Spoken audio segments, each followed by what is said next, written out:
ចាំមើលផ្លូវតើបើទៅណាខំញ៉ាំស្រាក៏ស្រាមិនធ្វើឲ្យអូនស្រវឹង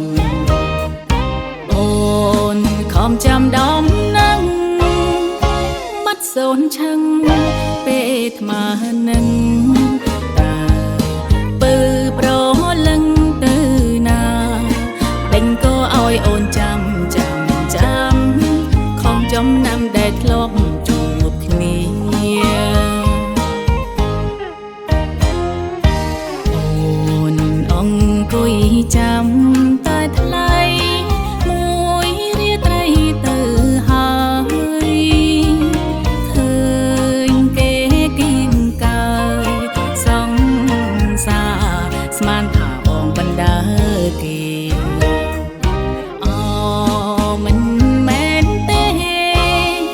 ច្រឡំទេស្មានតែព្រមថ្លៃ